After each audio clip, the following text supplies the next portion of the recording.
Oh, there. Let's see. All right, did you find your Still can't ascot? hear you. Hang on. Can't hear you. Oh, I can hear half of you. let me start talking to you as soon as I see you. Can't hear you. Can't hear you. That's definitely in the gag reel. I think the gag reel should start with. That's what it's for. And there he is. Hi, Matt. Hi, how's it going? And in the way I start my video blog, of course. Hi, I'm Matt Stache. That is how you start your videos, and it's great. Matt Stache, That's originally me. from Tallahassee, Florida. That's correct. Originally from Tallahassee, Florida, and we met, of course, up in South Carolina when I was right at the border of South Carolina when I was living in Charlotte, North Carolina. Right. So yeah, it was your drummer's fault. It was. I blame Dano for a lot of things. He seems the type, doesn't he? Yeah. Yeah, well, Dano liked his darts and he liked his beer, so it kind of worked out. So I guess you just kind of joined him one night for beer while he was throwing Yeah, darts, and that's yeah. I think I had moved in with them at some point. I'm not sure whether it was one of the Wednesdays that I didn't have anything to do the next day, and so I had just come over and because I was living up in Charlotte, or if it was at the point that I moved out of Charlotte and was living with him. But we did regularly go to darts at a certain point, and get a big old bucket of Bud Light and oh yeah. throw sharp pointy objects. So Yeah, that's always seemed like a good idea at the time, doesn't it? That's, I know, right? so Alcohol and sharp objects. You know me. yeah. Yes. So when Dano introduced us, it was I don't remember. Did he say the name of the band, or was that something that so I'm like, oh, how you doing? It's I think there was mention of a band. I'm like, great. Oh, what's the name of the band? And you said, The Jackknife Barbers. which, and I totally got it. I'm Yeah. like, hey, wait a minute. I know that name. Not the name of the band, but I know where Jackknife Barber comes from. Was that just because of the name kind of caught your friends? Because Jethro Tull is not really a one of your inspirations, is it? Actually, I mean, I'd have to say yes. Jethro Tull was my first exposure to the larger definable genre of progressive rock. Depending on how you want to define progressive rock, um, I had been introduced to the Moody Blues, I guess, in the late '80s or so, and then of course there was a huge period of time where, the Moody Blues was completely absent from my listening habits, and I got into alternative, and then there were some things that happened, and I re-explored the Moody Blues, and that's when my dad said, "Oh, hey, well, there's this other band, Jethro Tull. If you like the Moody Blues, you should check out Jethro Tull."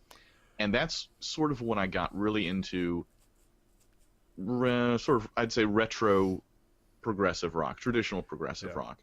Well, And the '80s was a good time for progressive in Jethro Tull because every album of theirs, of course, is totally different. But they were doing a lot with synthesizers and that progressive sound at that time. So and to clarify, it was that the Moody Blues. I was in the late '80s. I was exposed to their Sur La Mer album, which came out in '89. So I guess the latest '80 yeah. was when I was exposed to the Moody Blues. And then it wasn't until 10 years later, my senior year in high school, that I found this cassette deck in my dad's 1989 Ford Probe, which he had given to me. And had a cassette player. And so I was driving around listening to this cassette. And I was like, oh, these guys are good. And I sort of rediscovered like the earlier Moody Blues stuff, and then of course the earlier Jethro Tull stuff. And it wasn't until a few years later that I explored the stuff that they had made in the '80s and the stuff in the modern time. So I was actually very much into the Benefit Aqualung, Passion Play era was the stuff I was really into. So Well, and I did, it doesn't get much more progressive than Passion Play. that is true, boy, I tell you. Emerson, Lake and Palmer, I believe, Ah, yes. figures heavily there. The logical progression from Jethro Tull was to Yes, and then eventually Emerson, Lake and Palmer.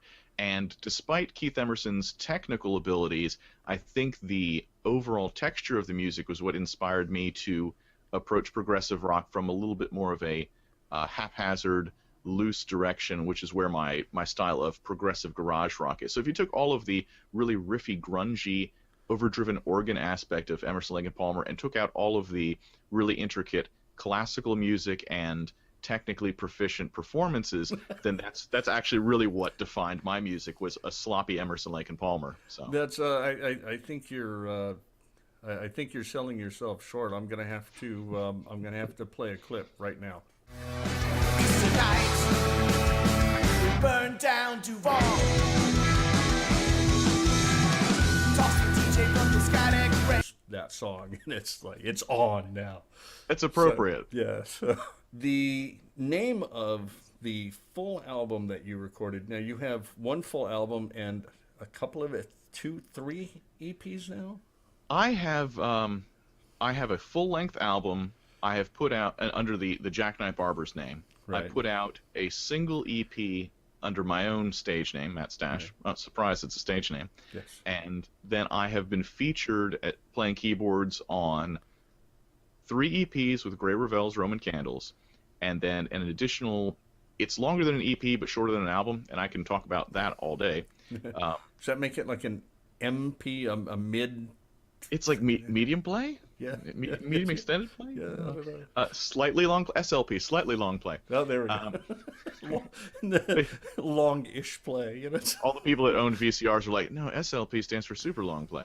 Yeah. But anyways, by a band called Careless Romantic, and so that was the last thing I did in Charlotte before I came back to Tallahassee.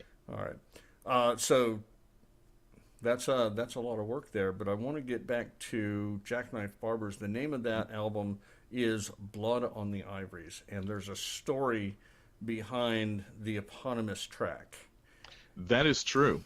The story is that I was playing a show at Bird's Aphrodisiac Oyster Shack, and I'll drop their name because it's a fun place to hang out, and they have good oysters. And yep, and there's a link in the right over there, I think. Awesome. Yeah, I was playing a show there one evening, and I had this habit of occasionally having a few too many cocktails while playing shows. It was just my MO, because there's this magical little place where, no drinks, and I'm not very good at playing. A few drinks, I'm good at playing. Then it sort of sloughs off, and then there's this magical little razor-sharp point up here. If I've had just enough drinks where I'm sort of browning out, I'm apparently an amazing musician at that point. And I don't really remember too much of that. But either way, I dragged my band. When this happens, I usually drag them into improvisation for no apparent reason. So at the end of the song, which is Skinny Cigarette, which is on the album, I drag them into this extended outro. And we jam on it for several minutes, and I get really wild. And I had my Nord Stage Classic at the time with a nice, heavy, graded hammer action key bed. And I'm pounding the absolute crap out of this keyboard. Mm-hmm. And I'm up and down the keyboard doing all sorts of stuff. And at some point, at the end of the song, I look down and I realize I've managed to cut my hands open on the keyboard, and I have bled all over the keyboard. And the keys are a little sticky, and I'm like, oh, this is it's halfway between terrible and rock and roll, which I think is actually the pinnacle of what rock and roll is. It does seem very metal.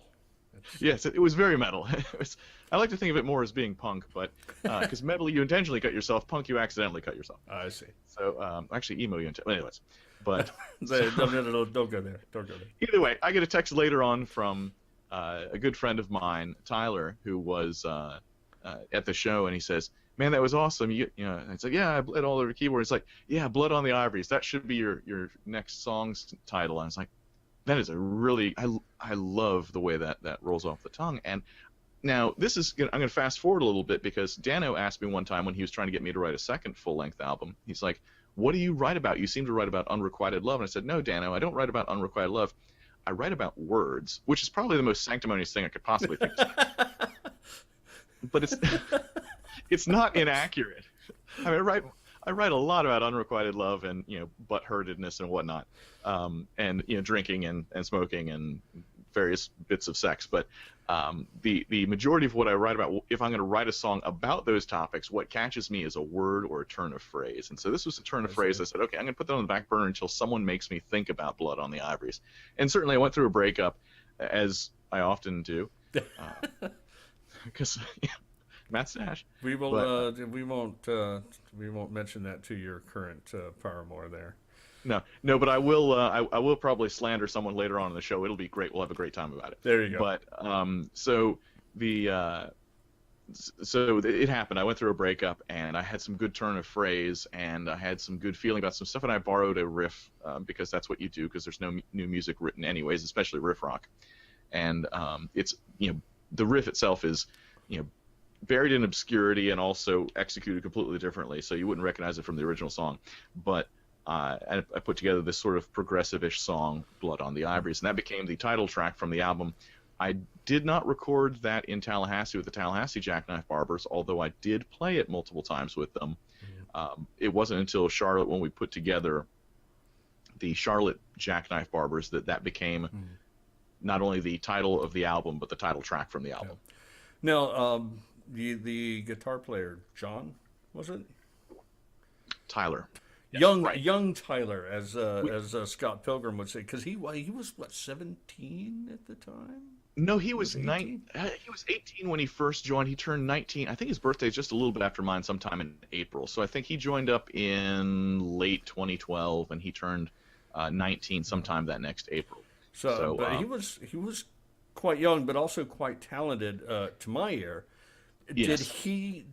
Did his guitar work flavor the way that was recorded later? Yes. Or was he? Yeah, and I wouldn't say I've played with a lot of different guitarists, and I've recorded with a lot of different guitarists, and a lot of guitarists, well, all guitarists will bring a certain style to the plate, and will flavor any given music based on their experience.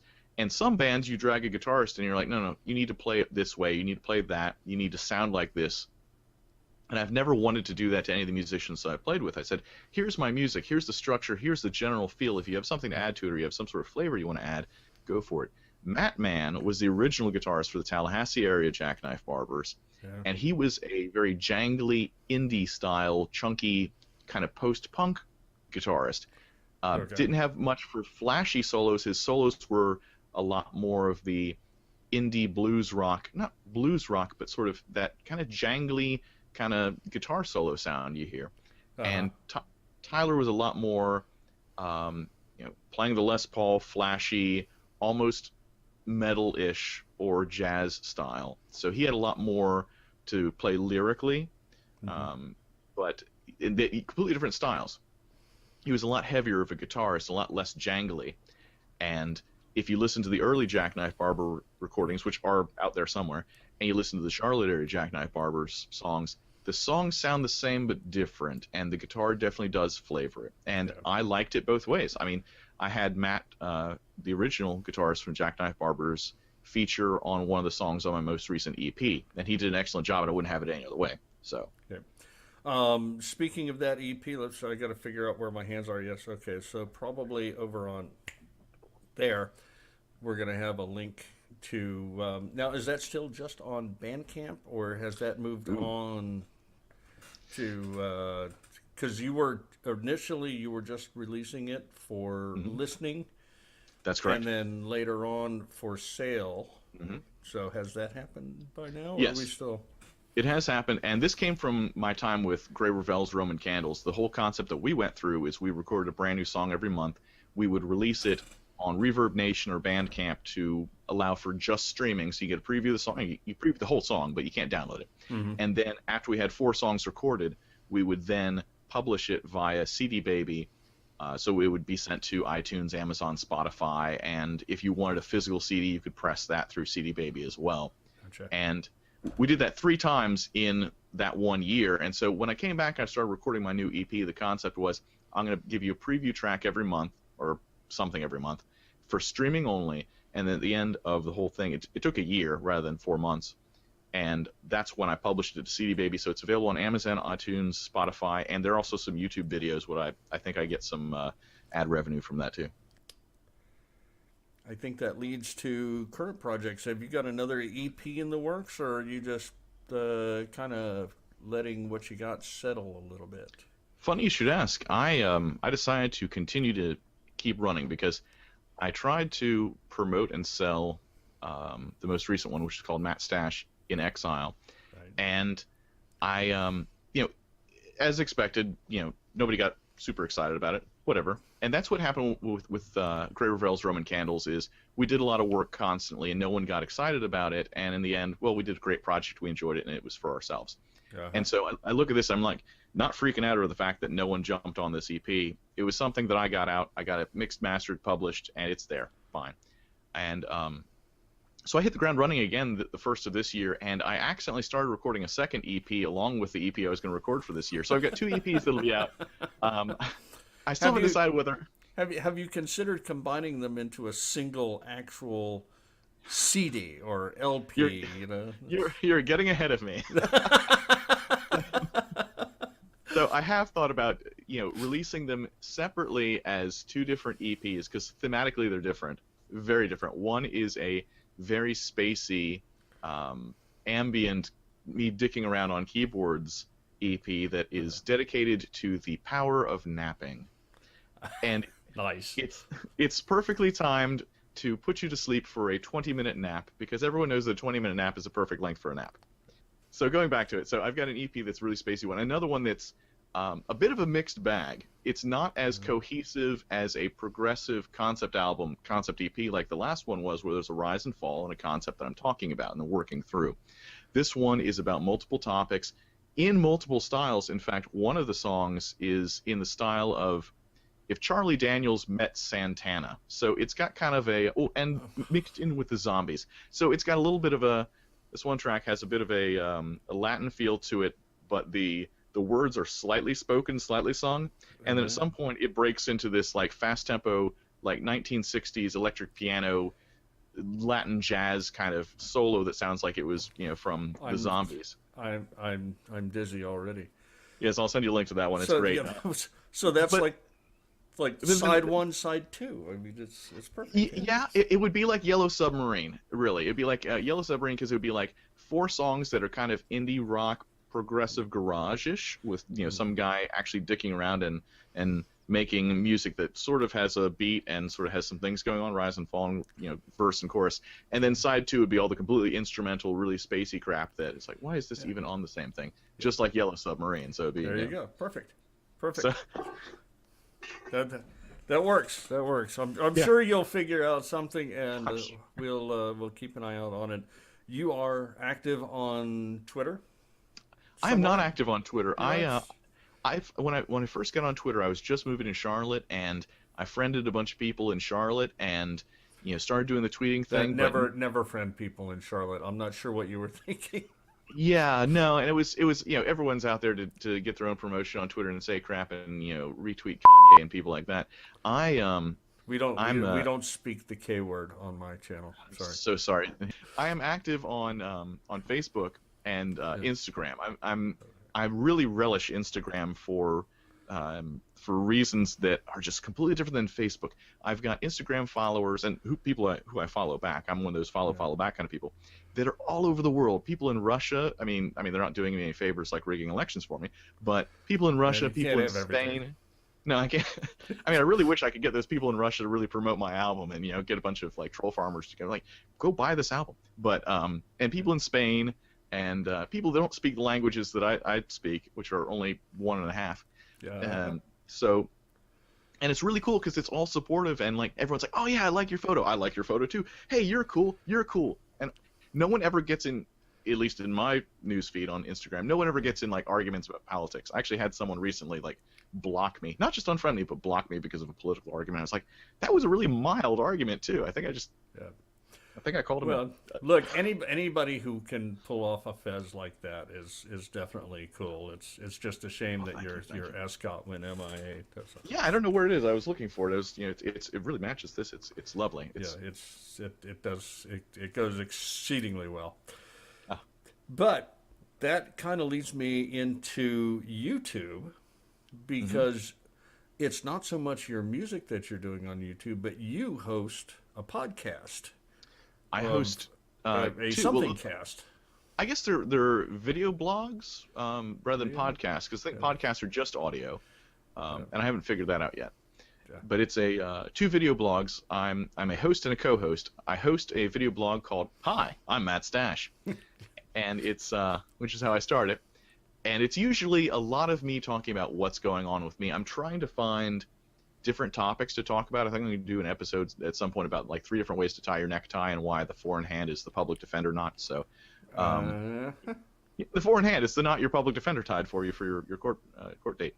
So sorry, but and I'm trying to think I'm so sorry. What is there something I need to know, Reese? No, no, no. I'm so, or is it that you tie a four in hand? I'm actually I know how to tie a four in hand, but actually I cheat. Oh, okay. I do the cheater Oh, over around. no, So. that's totally fine. Like, once you tie that necktie knot, if you can get back off over your head, that's fine. You don't ever have to tie that again. Just tie it well the first time. So, no, so I'm thinking about doing other topics. I did an episode on how to mix my favorite cocktail. I did an episode about Engineers Without Borders, which is a great group that's essentially like Doctors Without Borders, except they're engineers, which means Yeah. they're a lot more awkward. But whatever. And so I'm doing this video. Mostly it's me giving updates on what I'm doing. And I've got a Patreon with Patreon followers, and I give them a little extra stuff where it's me without the intro, without the camera properly framed, and it's me usually like off the cuff talking about stuff. The other thing I do is I'm a co-host of Beer Reviews with Rita and Matt, which is a beer review video blog where we talk about beer in a way that you, the casual beer drinker, can understand, as opposed to the highfalutin craft beer terminology, mouthfeel. Actually, I'm talking about mouthfeel, but it's supposed to like ABV and IBU and all the stuff that goes into beer. So we talk about it in a sort of a common man's language. Gotcha. So, beer review with Rita and Matt. I'm guessing that's a beer review with somebody named Rita and That's right. somebody named Matt. That would be you. That's me. So that's very descriptive. That works out. Yeah, Rita's in on it, and we've been doing this for a couple of years now, ever since we started hanging out. And it was we kind of did it off the cuff in Charlotte, where it was just like, who's got a phone, who's got a little bloggy camera, and now we've got the better studio lighting and the backdrop and Gotcha. the high res camera. So, Gotcha. Now, what happened with the Genesee debacle? Because yeah. Was there a lot of fallout on that? There was no fallout. There was zero fallout on that. And Genesee and I are still good friends. Yeah, no. So if you, for those watching that don't know, I'm a big fan of Genesee beer. I had some friends up in Charlotte who were from Rochester, and they were big fans of Genesee beer. Having grown up drinking it, and so I started drinking Genesee beer, and it was sort of like the rebelling against PBR beer in Tallahassee. It was like, oh, I'm not going to drink PBR. That's what hipsters drink. Give me a Genesee. What? Anyways, so I got into Genesee a little bit, and I started kind of like trying to interact with them on, I think it was Twitter actually, and I did some interaction with them, and they were really, really responsive. I mean, you could sit there and tweet at people who had way fewer things to do with their time than play with social media, and they wouldn't respond, but Genesee was like on point with their social media stuff. And I'm a practitioner of Champagne Sauvage, and so I did a video where I opened six bottles of Genesee with various and sundry implements, and I think a sword at the very end. And they sent me a T-shirt, so I became a real like big fan of Genesee. I'm always liking their stuff on Instagram and interacting with them. And then Rita and I did an episode of Beer Reviews. It's a mixed 12-pack available at one of the big box stores. It's the big box store you're thinking about. But they're not paying me money to say who it is. Yep. And I bought this I'm there. mixed 12-pack of Trouble Brewing, and we drank it, and we're like, okay, all of this beer tastes to style. To style means it tastes like what it's supposed to taste like. An IPA tastes like an IPA. A pale ale tastes like a pale ale. Whatever. It all tasted fine. It was good drinking beer. In fact, it was a little too easy to drink, and we had a good time with it. And we did this episode, and as I'm publishing this episode, I decide, well, I'm going to Google Trouble Brewing so I can put a link. So we're talking all this stuff about Trouble Brewing. I want people to be able to find them. And I find that Trouble Brewing is the big box store's fake craft beer. And I think that sounds appropriate in this day and time to say fake craft beer. And everyone's like, yeah, it's just mass market beer created by a big unfeeling corporate brewery. I'm like, what big unfeeling corporate brewery is this? And like, Genesee. I'm like, no, they're not a big corporate unfeeling brewery. They're Genesee. And I bet I know what the story behind this is. And so I said, I've been following Genesee for a while and researching them. And we've talked a lot about me visiting Genesee and hanging out. And they've got a tap room. They do some craft beer stuff. They've got a 12-horse IPA, I think it is, and some crazy stuff that they have only in their tap room. And I know they also do contract brewing, which is to say that you can show up and say, I've got this much money and this recipe, and I want 10,000 kegs of this recipe beer, and they will brew it for you under a contract. They won't put their label on it and say it's Genesee Matt Stache's beer. It'll just be Matt Stache's beer, and it's a contract brew. It's like coming to me and saying, I'd like to contract you to, I don't know, do something. Record a song. Reece, record a song. So, yeah. Contract me to record. So, yeah. anyways. Yeah. No. And, I've done that. Yeah, we've done that. I knocked that out in an evening. It was fun. I had that. Okay, thing so written. here you go. Here's a taste of that song. There you go. Okay, so to finish the story, I contacted Genesee and I said, what's going on with this beer? Because everyone's saying some big unfeeling corporate brewery did this for Walmart. And everyone's pissed off and freaking out over it. And I'm like, it was fine. It was okay beer. It was reasonably priced. It wasn't that expensive. It's not like they're charging like $20 for a 12-pack. And is this a contract brew or is this something y'all are doing under the table? And they said, no, it's absolutely a contract brew. This big box store approached us and said, hey, would you brew this beer for us and put our label on it? And they said, sure. So basically, what you're looking at is someone else came to Genesee with their recipe and had the workers at Genesee using their equipment brew this beer according to their recipe, and that's fine. It's just fine, and it was good beer. And I'd like to think it was actually particularly good beer because Genesee made it, because they're a good brewery, they're good people. So there you go. So when I'm ready to have a couple of cases of Old Tillman brewed up, I know how to get that done. Yep. There's a story behind that, but that's for when somebody interviews me or when I view a particular somebody else, which yeah, there's a thought. Anyway, favorite instrument. Let's get back to your music here. Ooh. Okay, to play or to listen to or what? Let's start with to listen to. Okay. What do you really like the sound of? I'm a big fan of a lot of different sounds. And to say keyboards would be sort of a terrible thing to say because keyboards can sound like anything. Yeah. I like the sound of a good old Hammond B3. I've had the pleasure of the last couple of years. I spent about 6 months to a little bit more than 6 months playing with a band in town that at the rehearsal space they had both a Hammond C3 and a B3. And the only difference between them is where they have the modesty panel for the little church ladies so you can't see up her skirt. And it was amazing with a full Leslie cabinet on both of them, and it was great. I love the sound of a B3. I love the sound of a Fender Rhodes. I like listening to those things. But sometimes I like big textury, synthesizery washes of things. And, sometimes you can't just beat the sound of, some decent acoustic instrument, someone pounding on an acoustic piano or a pipe organ. I like pipe organ. So I like to listen to a lot of different instruments. Uh-huh. As far as playing instruments, I think that narrows it down a little bit. I do like playing Rhodes piano sounds. I have a vintage 1974 Fender Rhodes suitcase piano, and it's stiff action on it, very difficult to play, but sounds so darn good. It was rewired and rebuilt by a gentleman in Augusta, Georgia, by the name of A.J. Berkshire Guitars. You can give a link to them because they make absolutely fantastic guitars. They don't work on pianos. Don't bring them pianos or keyboards to work on. He worked on my Rhodes because he's built 2 guitars for me. Or he's built 2 guitars and modified one of my guitars. So that's why he worked on my Rhodes, is because he's a good person. And a Rhodes is nothing but a big electric guitar shaped like a piano anyways. Yeah, so I like that. One of the things I've been fascinated with lately is the hurdy-gurdy. And this gets into my recording process. I'm recording a song in the style of Galician folk music. And the thing about Galician folk music, Galicia is a province or an area or region in Spain. And, of course, they speak Spanish because they live in Spain. I think they also speak Galician. But it is considered one of the Celtic regions, and their music sounds a lot like traditional Irish folk music. And one of the instruments that's played by Galician musicians is the hurdy-gurdy. So I've become really fascinated with that lately. So that's me and instruments.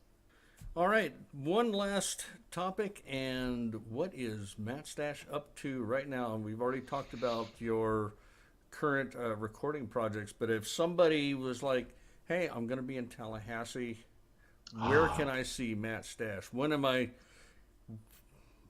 Obviously, they'll want to follow you on Facebook, and then they'll be able to do that. And right. That'll. I'm not going to put a card up, but that can be down in the description there. Oh, sure. As I say And on my video blog, check the links in the description below for more information. there you go. Um, So but yeah, definitely check out Matt Stache on YouTube and on Facebook. But in general, where's Matt Stache playing these days? I've got a number of shows coming up. I'm playing currently keyboards for a band called The Feeling Ecstatic, which is also on Facebook. And The Feeling Ecstatic is, I describe it as sort of being like Modest Mouse meets Yes, I guess, a little bit. Okay. Yeah, imagine that. It'd be kind of weird. But it's progressive rock meets indie rock again. The lead singer's very indie. I'm very progressive, and I'm sort of the music director of the band. I do a lot of the composition between me and the guitarist. We've got an excellent sound engineer as far as recording goes. The bass player. We're local supergroup essentially. It's 4 or 5 people from various bands in Tallahassee that have been successful over the years coming together in our twilight years, going, all right, let's form a band. So we're playing June 2nd at the Wilbury in Tallahassee, which is a really cool indie club that also has good food and a good beer selection and craft cocktails and stuff like that. So we're playing at the Wilbury. We'll be playing later on in the month again at the Wilbury, and there's a tentative gig that we're playing sometime in June at Junction at Monroe. And even if we don't end up playing this show, give it a link to Junction at Monroe, because Russ at Junction at Monroe is awesome, and their sloppy joes are fantastic.